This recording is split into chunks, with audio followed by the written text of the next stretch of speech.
Você já deve ter se perguntado por que, mesmo quando se dá um tiro e o atirador está usando uma espingarda de canos sobrepostos, o tiro principal fica aqui no cano de baixo. E por isso eu trouxe algumas considerações, alguns dados, algumas pesquisas que a gente fez para trazer aqui essa informação para você, beleza?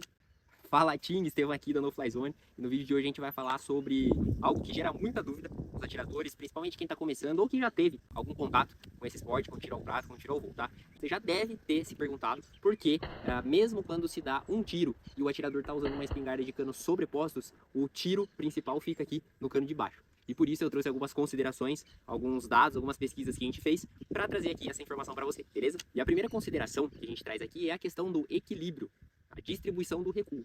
Ó, a gente está aqui com a espingarda, tá desmuniciada em local aqui controlado, e a gente vai fazer o seguinte, olha.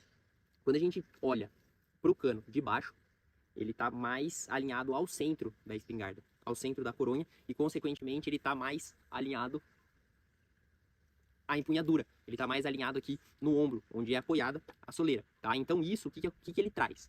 Essa consideração mostra que a percepção do recuo, a percepção é muito menor. Ou seja, ele dá um recuo equilibrado. Diferentemente do cano de cima, que quando a gente pega aqui, se a gente fecha ela aqui, a gente consegue ver que ele tá mais para cima. Então a tendência é o quê? Quando fizer o disparo, ele subir um pouco, ele faz isso aqui. Essa é a primeira consideração técnica que a gente tem que abordar. E a segunda consideração é uma questão histórica, né? Antigamente, as espingardas de canos sobrepostos, elas não tinham o choke cambiável, ou seja, o choke era o estrangulamento dos canos já vinha direto de fábrica, então não tinha como trocar. Eles eram feitos com o cano de baixo, o choke mais aberto, e o cano de cima, o choke mais fechado. E isso é muito, se a gente traz, né, para o tiro ao voo, para o tiro de caça, por exemplo, geralmente o primeiro tiro se dá com a caça mais perto e o segundo se a caça está mais longe, né? Então se a gente for trazer para modalidades esportivas, a gente pega ali o voo tiro a hélice, por exemplo, poxa, dá o primeiro tiro, o segundo lá na frente, né? E aí, num trap double, por exemplo, o primeiro tiro mais perto, o segundo mais longe. E qual que é essa ligação entre o tiro mais perto e o tiro mais longe, né? Sendo que a gente tem os chokes, a gente pode escolher qual cano vai atirar mais fechado ou não. Aí entra a questão do equilíbrio. A gente sabe que o recuo com o primeiro tiro em cima, ele é maior, e a gente precisa dar o segundo, porque a gente não usa ao contrário, né? O primeiro tiro mais equilibrado, o rosto fica mais encaixado, e o segundo ele pode sair mais, ele pode movimentar mais.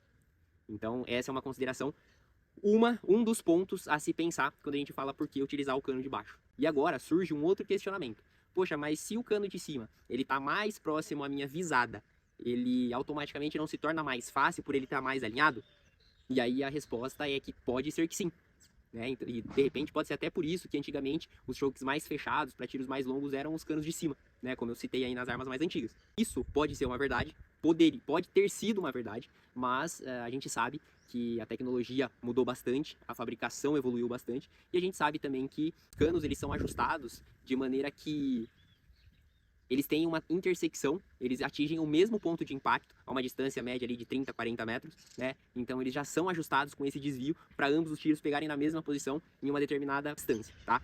Então esse é um questionamento, né? Cabe a nós aqui fazer teste, né? Colocar na placa, atirar com um cano de cada vez para ver se é exatamente isso, se muda alguma coisa, né? E seguir nessa linha de teste. Agora, uma coisa que eu quero trazer. Poxa, Estevam, então tanto faz atirar com o de cima quanto de baixo? Eu acredito que sim, tá?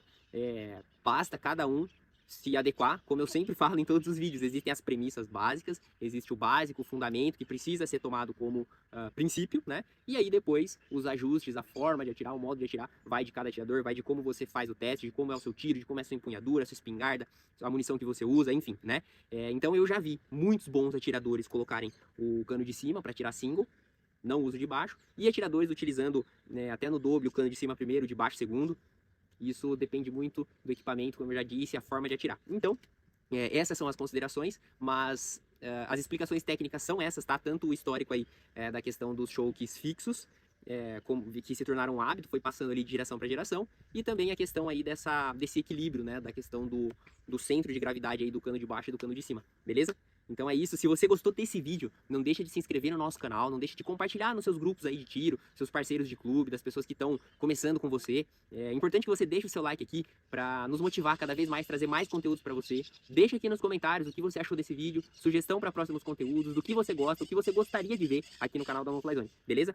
Lembrando que nós somos uma marca de roupas e acessórios voltados para o tiro ao voo. Então nós temos aqui camisetas casuais para você levar no peito a paixão por esse esporte. Então nós temos vários modelos ali de estampas que remetem ao nosso estilo de vida, ao estilo de vida do campo, do tiro ao voo, da caça, enfim. É só você entrar, os links estão aqui embaixo das camisetas. Nós fabricamos também coletes personalizados. Hoje nós temos 2 modelos de coletes e nós personalizamos também de acordo com a sua equipe, de acordo com a sua história. Nós desenvolvemos estampas exclusivas para o seu colete, beleza? Sempre pensando aí no conforto, no estilo e principalmente aí na história, no legado que você quer deixar, beleza?